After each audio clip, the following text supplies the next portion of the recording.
terapinya itu sudah berjalan sesuai dengan rencananya atau tidak, apakah itu nanti glutathione peroxidase atau merupakan rasio glutathione peroxidase F2 isopostan atau indikator lain. Nah, karena riset ini kita tidak bisa menyangkal banyak temuan baru yang sudah didapatkan, terutama dalam aspek perjalanan dari sebuah kondisi yang kita sebut sebagai subjek menuju pada mortalitas atau yang survive.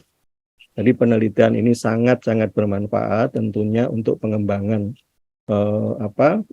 penelitian berikutnya untuk terapi sepsis di masa depan, ya, terutama tentunya dalam perbaikan aneminya juga.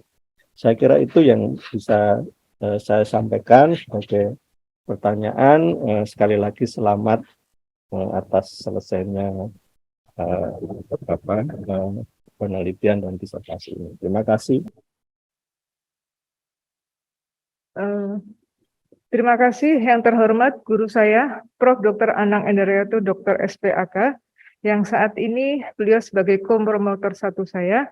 Terima kasih atas bimbingan yang telah diberikan di sela-sela kesibukan dokter sebagai Direktur Pelayanan Medik Rumah Sakit Umum Dr. Sutomo. Pertanyaan Dr. Prof. Anang ini selalu pertanyaan mendasar dan selalu sulit saya jawab. Izinkan saya mencoba menjawab, Prof. Yang pertama, bagaimanakah tentang pemeriksaan sindekan 1 dengan anemi? Pada hasil penelitian saya, ternyata tidak didapatkan perbedaan kadar sindekan 1 pada hari pertama, hari kedua, dan hari ketiga pada kedua kelompok. Di mana di sini mungkin disebabkan semua pasien yang kita masuk dalam kereta infusi telah mendapatkan resusitasi cairan dan mendapatkan monitoring yang cukup ketat, sehingga tidak sampai terjadi peluruhan endotel vikokalik. Jadi rata-rata memang pada studi saya tidak didapatkan endoteliopati. Sindekan 1 kurang dari 40 nanogram per desiliter. Sedangkan untuk kadar anemi, ternyata kami dapatkan bahwa kadar anemi pada hari ketiga menunjukkan hubungan yang cukup bermakna dengan mortalitas, di mana dia dapat melalui adanya mekanisme dari stres oksidatif, kemudian akan mempengaruhi kadar cardiac index dan delivery oksigen. Sehingga mungkin dari studi ini, maka yang dapat kita gunakan sebagai parameter menilai nilai prognostik terhadap mortalitas pada anak subseptik adalah kadar Hb. Di mana kadar Hb ini merupakan penilaian yang cukup simpel dan dapat dilakukan di mana saja. Untuk menjawab pertanyaan yang kedua, mohon maaf Prof, tadi yang kedua apa Prof? Jadi kalau misalnya kita ingin mengetahui perjalanan penyakitnya pada saat kita melakukan terapi, ya, kita melakukan terapi itu kan mesti seorang intensivis itu ada marker-marker, oh ini ke arah membaik, ini ke arah memburuk, kan gitu ya. Nah, kalau anemi tadi kan prognostik untuk kematian sangat bagus itu.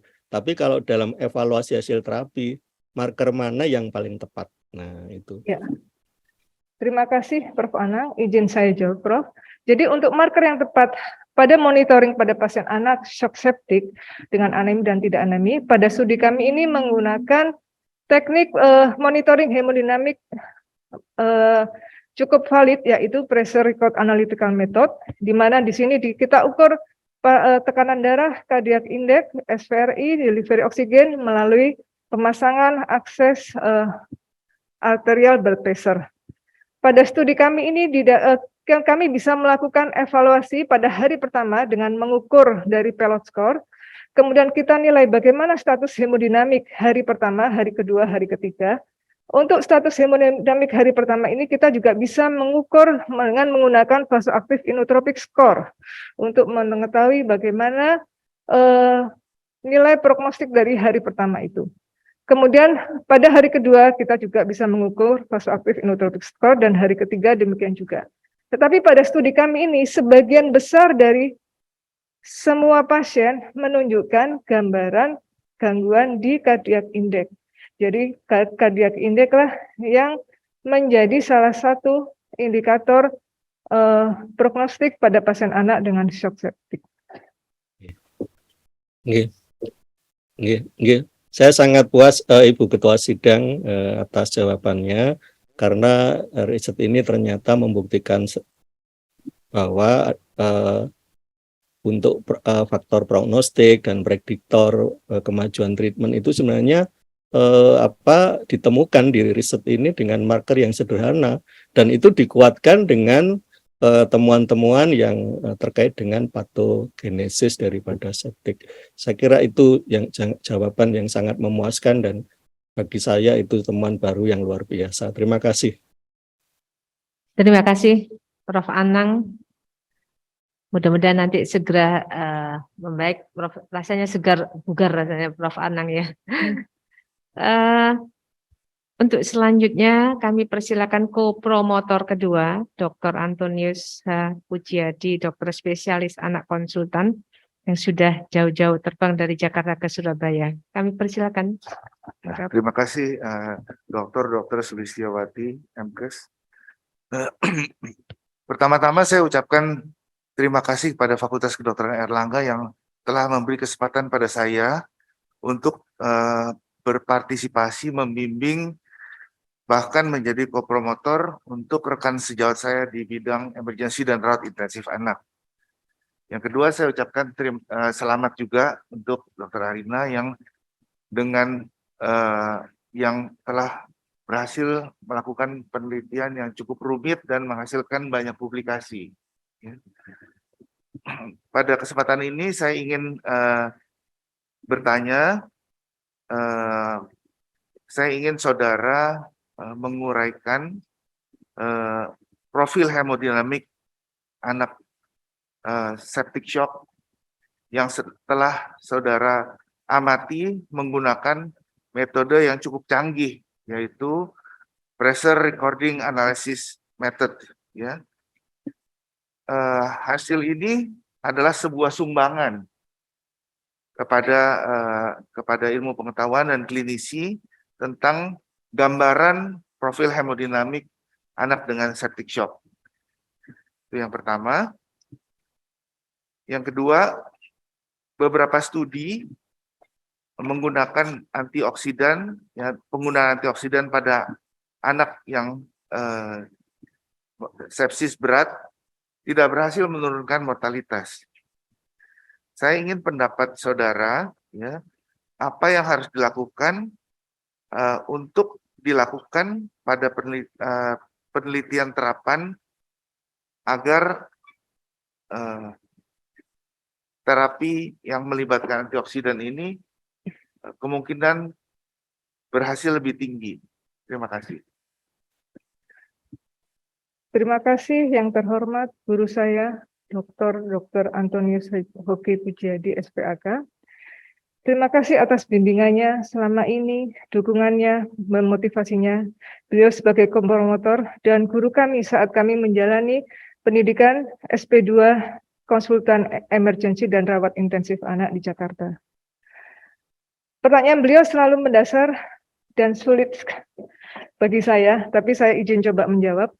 Jadi pada studi kami, saya dapatkan bahwa ternyata sebagian besar pada pasien anak yang mengalami shock septic di tempat kami adalah mengalami gangguan di cardiac index, di mana studi ini berbeda dengan studi pada dewasa. Di studi pada dewasa didapatkan shock septic mempunyai gambaran seperti vasoplegi, tetapi pada studi kami didapatkan gambaran adanya gangguan di cardiac index. Selain itu, pada sebagian besar kasus kami didapatkan pasien dengan hipotensi yang sulit respon dengan pemberian obat-obat vasoaktif. Sehingga di sini berperan penting bahwa perbaikan cardiac index dan tekanan darah itu cukup penting pada kasus pasien di tempat kami. Kemudian menjawab pertanyaan yang kedua, bagaimana implementasi dari radikal dan antioksidan ini? Kita tahu bahwa ternyata antioksidan dan radikal bebas itu berperan penting terhadap survival pada pasien anak dengan shock septik. Tetapi radikal bebas mempunyai peran penting dalam sistem inflamasi, di mana ROS sendiri juga merupakan proses penting dalam pertahanan tubuh. Tubuh mempunyai sistem antioksidan yang dapat membersihkan radikal bebas yang berlebihan dan merusak. Tetapi pemberian antioksidan ini tentu harus didasari pada pengetahuan dan proses patologis yang terjadi.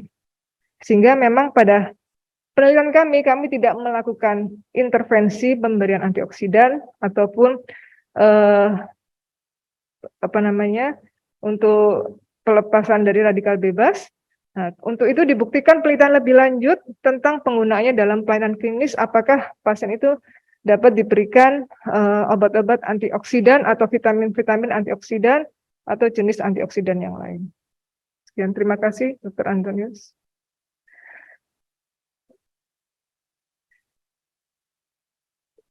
Dr. Antonius. Baik, promotor dan kopromotor sudah, maka sampailah pada yang terhormat para penyangga yang lainnya. Kami persilakan untuk yang pertama, tamu dari Unhas Makassar. Kami persilakan Dr. Idam Jaya Ganda, dokter spesialis anak konsultan.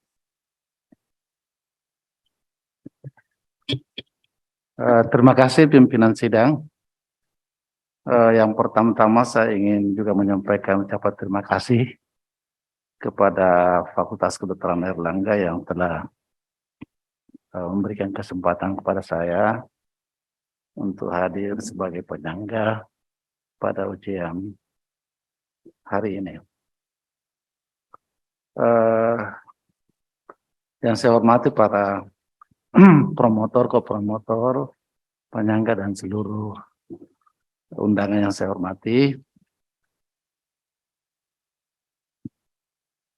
Pertama-tama saya juga ingin menyampaikan ucapan selamat ya pada teman sejawat kita, Dr. Arinat, karena pada hari ini sudah sampai ke penghujung pendidikannya dalam meraih predikat akademik yang tertinggi.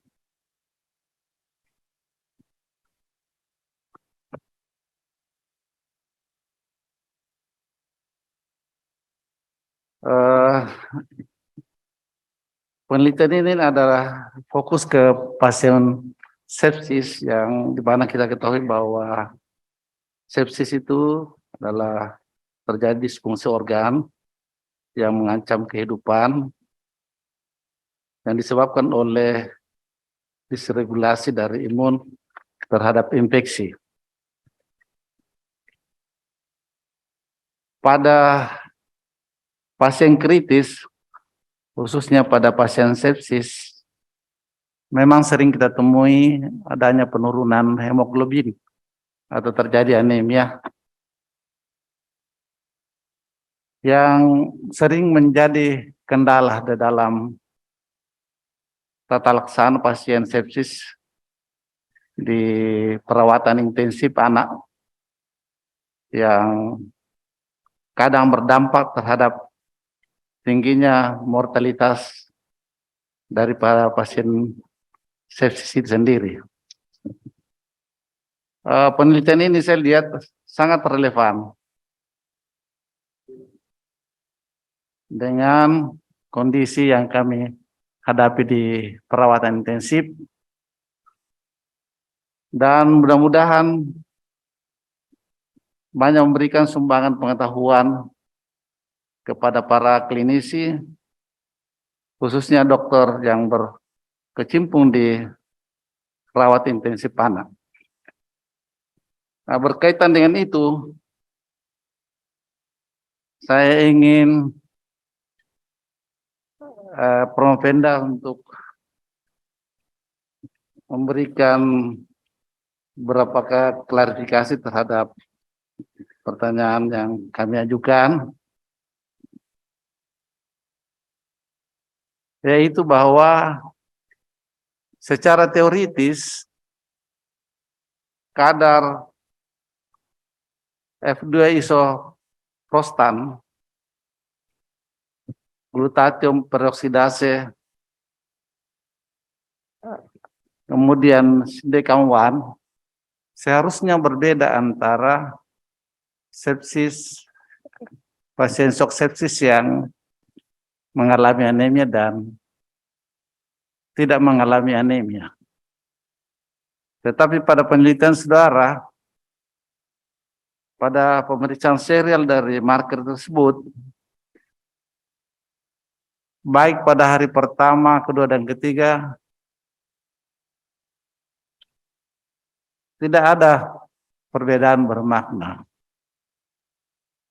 Baik antara nilai pada shock sepsis yang anemia maupun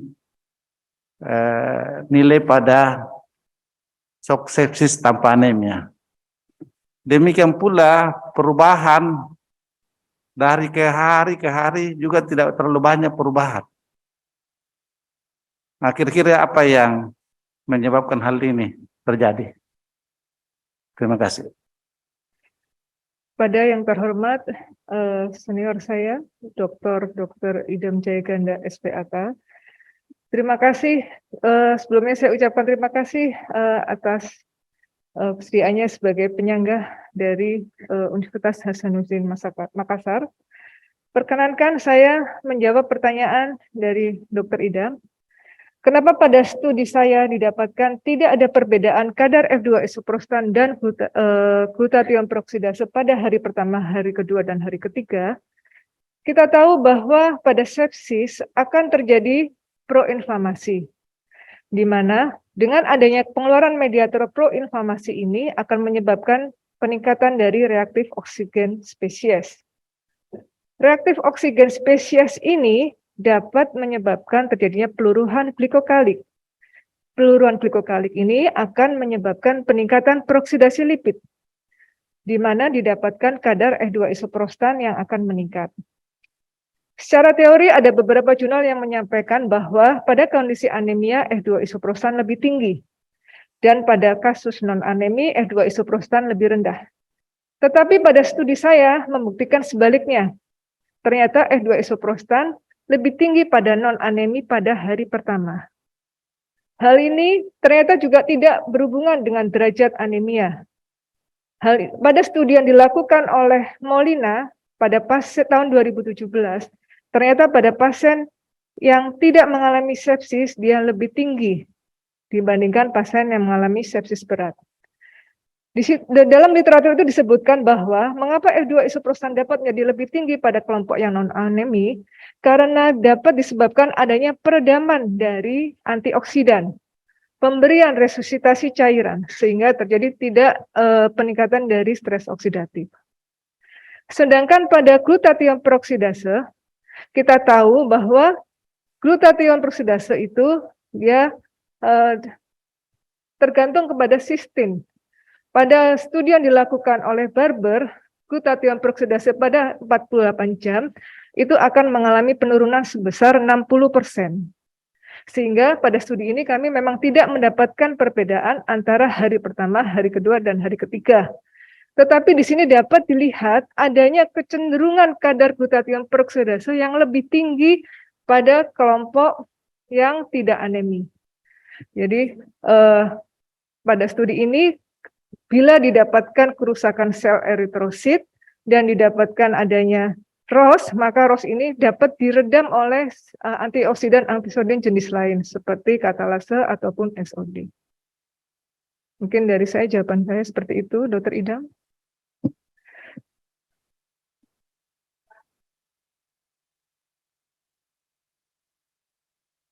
Oke. Selanjutnya kami persilakan Profesor Retno Handayani, Dr. MS PhD, untuk memberikan pertanyaan atas tanggapan. Terima kasih kepada Ibu Ketua Sidang dan yang terhormat promotor serta Bapak Penguji yang hadir dan Ibu Penguji yang hadir hari ini. Pertama saya ucapkan selamat kepada Dr. Arina yang telah sampai pada tahap akhir dari pendidikan S3 ini. Selamat berbahagia. dan saya juga ikut bahagia. Ya. Saya hanya akan menanyakan mengenai temuan yang Anda kemukakan sebagai teman baru ini, yaitu mengapa glutathione peroksidase berhubungan dengan anemia ya, atau homeostasis yang terjadi, sedangkan yang F2 isoprostan tidak. Kemudian dari temuan baru itu Anda mengungkapkan bahwa rasio glutathione peroksidase maupun terhadap F2 isoprostan maupun glutathione peroksidase sendiri pada hari ketiga berkorelasi dengan mortalitas secara bermakna. Apakah mungkin parameter-parameter seperti ini dipakai di klinik? Ya? Dan kemudian terkait dengan itu, saya ingin menanyakan pada Anda, dari hasil penelitian ini, kira-kira sumbangan pemikiran apa yang Anda dapat berikan untuk perbaikan pengelolaan pada pasien selanjutnya?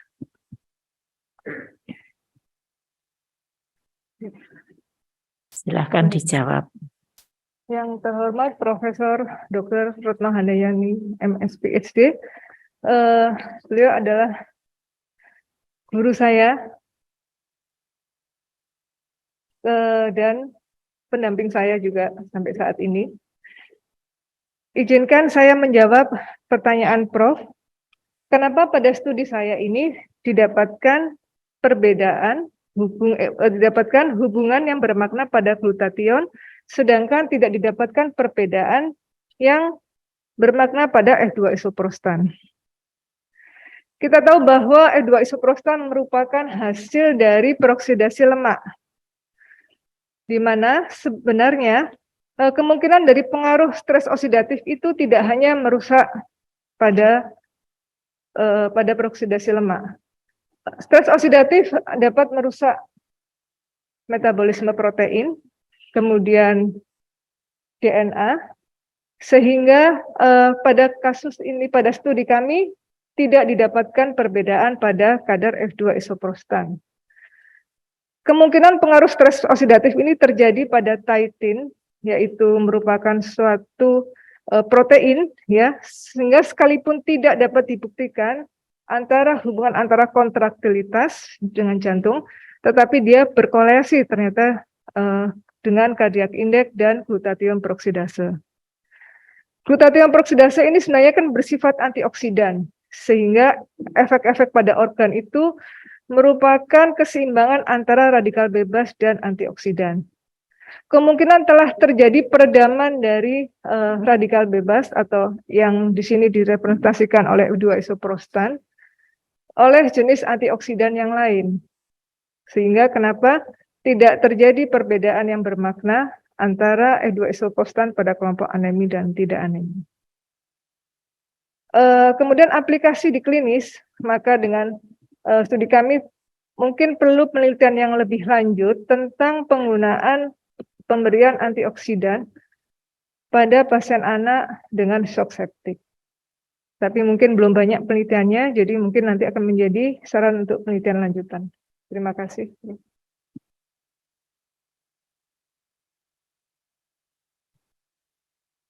Terima kasih Prof. Sampun puas Prof. Dan bangga. Baik, untuk penyangga selanjutnya kami persilakan Dr. Erwin Astatriono, dokter spesialis penyakit dalam KPTI Finasim. Ini beliau ini luar biasa bisa menjadi penyangga walaupun sebagai Kadinkes Provinsi Jawa Timur. Kami persilakan Dr. Erwin.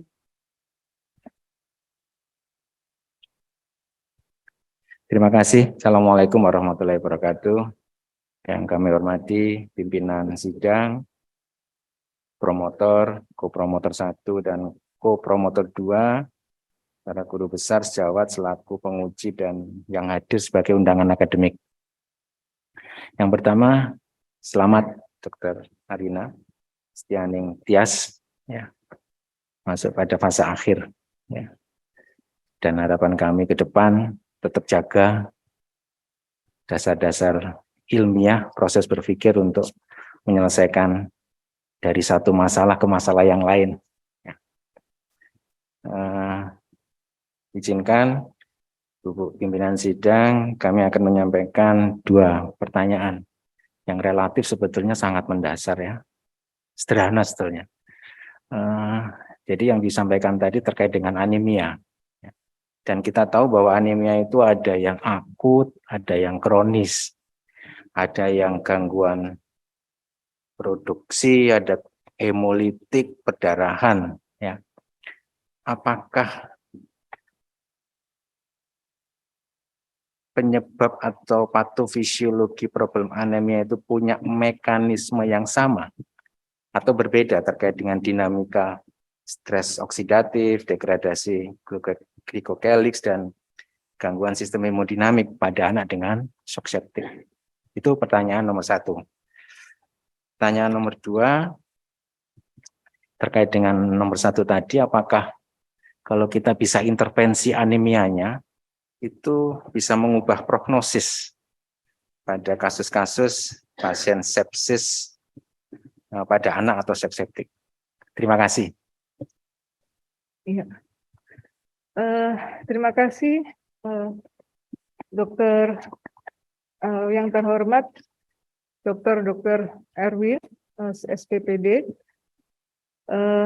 Terima kasih atas sedianya sebagai penyangga di sela-sela kesibukan dokter sebagai Kepala Dinas Kesehatan Provinsi Jawa Timur. Izinkan saya menjawab pertanyaan dokter. Pada studi kami tidak membedakan dari mana asal aneminya, apakah dia bersifat akut ataupun kronis. Yang kami inklusi adalah pasien yang baru datang dalam 24 jam pertama yang mengalami shock septic. Kemudian dilakukan resusitasi dan kemudian kami ukur kadar Hb-nya, pemeriksaan sebagai pemeriksaan dasar, dan kami bedakan pada 2 kelompok. Jadi pada studi kami tidak melihat apakah dia anemia karena perdarahan ataupun anemia karena penyebab yang lain seperti anemia defisiensi besi dan lain sebagainya. Kita tahu bahwa pada sepsis sering sekali mengalami anemi, yaitu kalau kita bisa sebut anemi on critical illness, ya, di mana dia akan menyebabkan terjadinya gangguan di sistem kardiak dan aliran darah, yang kemudian akan mengalami peningkatan stiffness dari pembuluh darah arteri, dan kemudian pada ujung akhirnya dia akan menyebabkan gangguan sistem hemodinamik. Pada anemi juga, di mana pada studi kami mengambil batas kadar Hb di bawah 7,5, yang berdasarkan literatur bahwa pada Hb di bawah 7,5 didapatkan perbedaan antara kadar antioksidan pada pasien anemi dan tidak anemi. Sehingga kami mengambil pasien-pasien dengan kadar Hb di bawah 7,5. Jadi tidak menggunakan kriteria dari anemi dari jenis anemi yang lain. Jadi kami menggunakan kriteria anemi pada kondisi sakit kritis. Jadi pada studi kami ternyata didapatkan walaupun dengan pemberian resusitasi ataupun pemberian transfusi, pada pemeriksaan hemodinamik pada hari ketiga, ternyata pada pasien yang masih mengalami anemi atau Hb di bawah 7,5, ternyata berhubungan dengan luaran mortalitas dalam 28 hari. Itu jawaban saya, Prof. Dok. Oke, terima kasih pimpinan sidang. Saya puas dengan jawabannya. Assalamualaikum warahmatullahi wabarakatuh. Waalaikumsalam warahmatullahi wabarakatuh. Ini pertanyaan saya sudah diborong sama Dr. Erwin ini. Baik, untuk selanjutnya kami persilakan Dr. Hani Badriah Hidayati, dokter spesialis neuro konsultan, Ibu Wadek 2, FK UNER. Baik, terima kasih Dr. Sulis atas kesempatan yang diberikan. Yang saya hormati promotor, kopromotor 1, kopromotor 2, para penyangga, serta undangan akademik. Pertama-tama selamat kepada Dr. Arina atas telah sampai pada ujian terbuka. Juga selamat pada promotor, Profesor Sucipto, Kopromotor 1, Profesor Anang, dan Kopromotor 2, Dr. Antonius, spesialis anak konsultan, yang telah berhasil membersamai Dr. Arina sampai selesai sekolah S3.